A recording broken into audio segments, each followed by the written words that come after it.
Dear students, as you know, we are going to give you the video lectures, and today we'll start mathematics topic of class 9th, that is Euclid geometry. And first today we'll discuss its introduction, history, and few definitions. And first we'll define which is geometry. As you know, the geometry, it is summation of two words, or it is made up of two words, geo and meterine.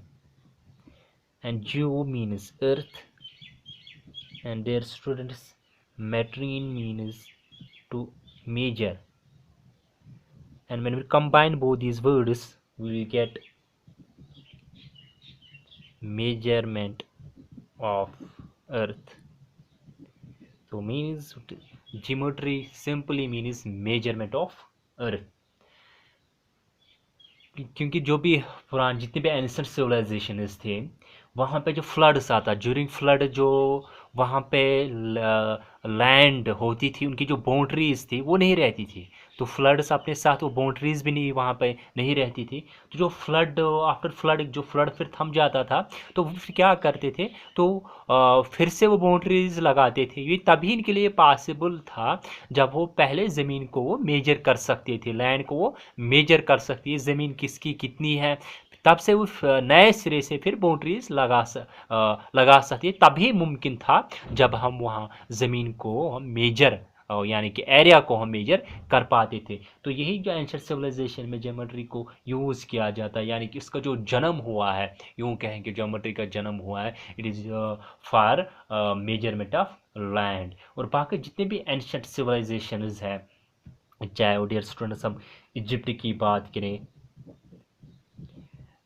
Egypt में during construction of pyramids बनाया जाता, उसमें वो geometry use करते थे।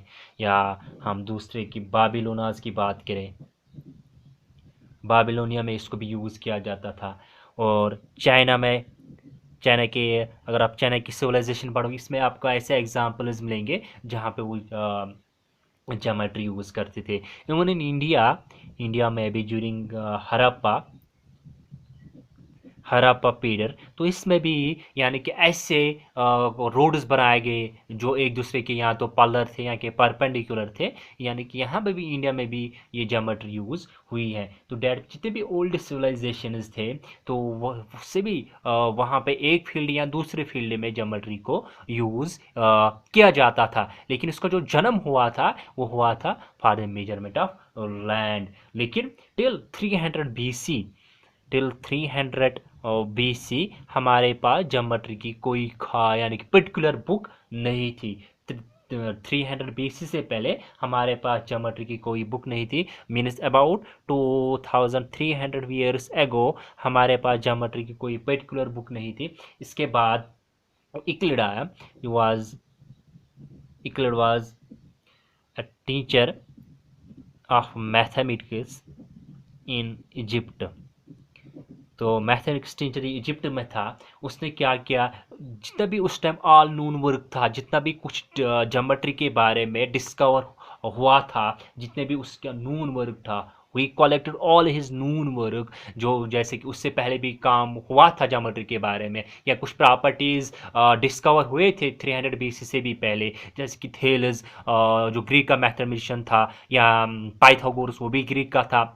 तो उन्होंने ये सारा जो वर्क है वो कलेक्ट किया इक्लिड ने in his famous treatise, in his famous treatise known as elements, जिसका उसने नाम रखा डियर स्टूडेंट्स एलिमेंट्स। और इस एलिमेंट्स को उसने डिवाइड किया, his divide this elements into 13 parts, his divide the elements into 13 parts, and each part is called, dear students, chapter. Each part is called chapter, and this element is contains about 465 forms, or we can say 465 proportions. Now we'll Euclid's definitions. We'll define few terms here. First of all, we'll define what is solid. As you know, solid is three-dimensional 3D figure. Means solid has length, breadth and height, or you can say it has thickness.